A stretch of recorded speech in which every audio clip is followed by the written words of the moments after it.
Salut tout le monde! Aujourd'hui, je vais vous présenter sous forme de podcast mon expérience avec les laits végétaux et le lait de vache.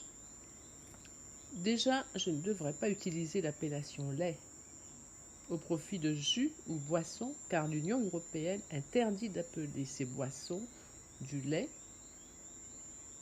Déjà parce elles sont composées de plus de 90% d'eau. Elles sont effectivement 100% végétales puisqu'extraits de légumineuses, d'oléagineux, de céréales et de plantes. Ils sont d'ailleurs très variés, contenant de la noix de cajou, de coco, des noisettes, de l'épeautre, du sarrasin, du quinoa, du chanvre, de la châtaigne, et j'en passe. Pourtant, ces produits ont la même couleur que le lait, la même consistance, mais ce n'est pas du lait.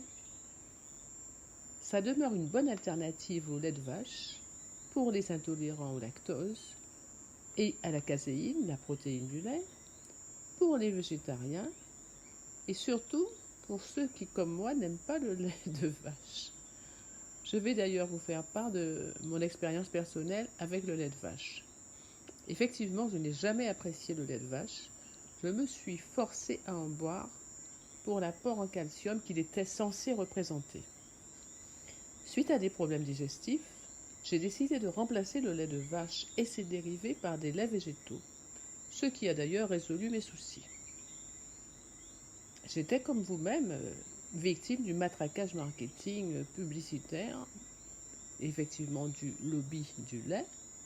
Nos amis pour la vie, les produits laitiers sont nos amis pour la vie.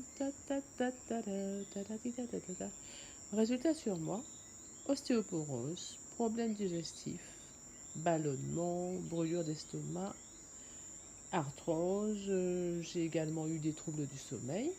Quant à mon entourage, la plupart ont connu la fragilité osseuse, l'inconfort digestif, l'inflammation, des problèmes cutanés dont l'acné qui a été accentué par la consommation de lait de vache.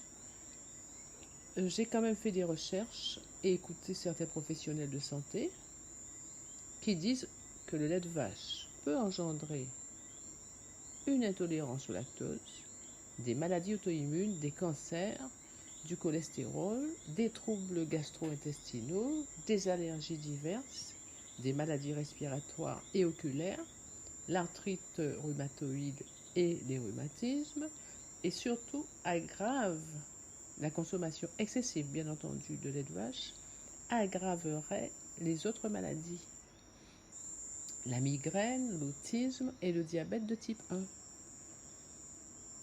Est-ce que l'industrialisation du lait serait responsable de sa pauvreté nutritionnelle? Bien sûr. La question que l'on se pose, c'est est-ce que l'homme devrait consommer le lait d'une autre espèce?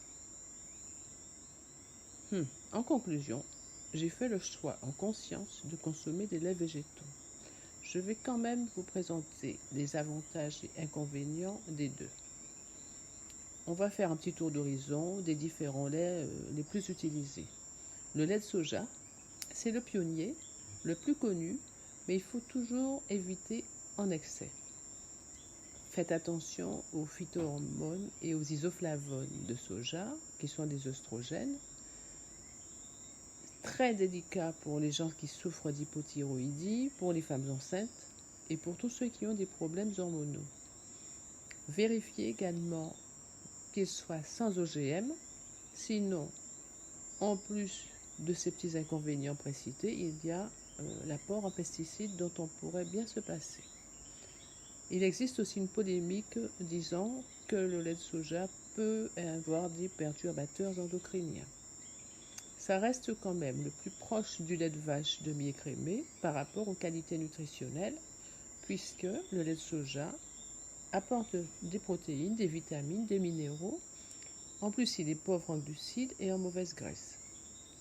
Au niveau gustatif, il a certes un goût particulier, mais il convient à la plupart des recettes salées et sucrées. Le lait d'amande. Le lait d'amande, c'est le premier au hit parade. Dès qu'il a été lancé sur le marché, il a été apprécié de la plupart. Pourtant, il contient 2 à 6% de graines d'amande, Il est riche quand même en antioxydants et en minéraux essentiels, en calcium, en protéines et en glucides. Au niveau gustatif, pour la pâtisserie, les desserts, il est très bien. Disons que pour les préparations salées, il vaut mieux ajouter un peu de sel. Le lait de riz, il est riche en glucides. Son goût léger et sa texture sont très favorables à la confection de pain, de pâtisserie et d'autres plats cuisinés. Le lait de coco est riche en bonnes graisses et ne contient pas d'antinutriments, ce qui est très intéressant. Le lait d'avoine contient un peu de gluten, il est pauvre en graisse et il a une texture crémeuse en cuisine. Il est très apprécié par les personnes qui veulent avoir un apport alimentaire réduit parce qu'il apporte une satiété très rapidement. En conclusion, nous allons voir les inconvénients des laits végétaux. D'abord, il faut contrôler la composition. Il y a souvent des adjuvants, dont le sucre ajouté, le calcium synthétique, qui est issu d'algues lithotames ou de phosphate de calcium. Il est déconseillé aux nourrissons et aux enfants de moins de 3 ans. Ils sont déconseillés, enfin tous ces laits végétaux sont vraiment déconseillés aux nourrissons et aux enfants de moins de 3 ans parce qu'ils sont pauvres en protéines, en calcium, en fer et en vitamines. Autre élément important, il y a un ajout de matière grasse, c'est souvent de l'huile de tournesol. Ils sont stérilisés, bien sûr, pour obtenir la longue conservation. Et les diabétiques doivent faire très attention à l'apport en sucre. Vérifier qu'il soit bien noté sans sucre ajouté. Ils contiennent souvent de l'acide phytique qui est considéré comme un antinutriment et qui accroît les carences chez les véganes. Dernier petit bémol, le prix. Effectivement, les laits végétaux sont 3 fois plus chers que le lait de vache. Après l'analyse des inconvénients, nous allons passer aux avantages. Les avantages. Pour l'engagement écologique, dont le mien, pas d'émissions de CO2. Ils sont hypocaloriques, ils sont digestes, bien tolérés. Bien sûr, il faut privilégier les plus naturels. D'après les recherches, le calcium végétal serait mieux assimilé par l'organisme. Et ces fameux isoflavones de soja seraient protecteurs contre le cancer du sein et le cancer de la prostate. Quant à l'argument du prix, il est souvent justifié par le prix des matières premières, le prix des amandes et des noisettes, entre autres. Et bien entendu, de tout ce qu'il y a autour de la fabrication industrielle d'un produit. Il y a une solution, c'est qu'on peut aussi les réaliser soi-même pour un moindre coût. Une bonne raison supplémentaire pour conclure que je reste consommatrice de laits végétaux. Sur ces bonnes paroles, Adam en d'autres soleil. Si cette vidéo vous a plu, pensez à liker, commenter, partager. Merci de contribuer à l'essor de ma chaîne en vous abonnant. Pour être informé de mes prochaines vidéos, activez les notifications en cliquant sur la petite cloche.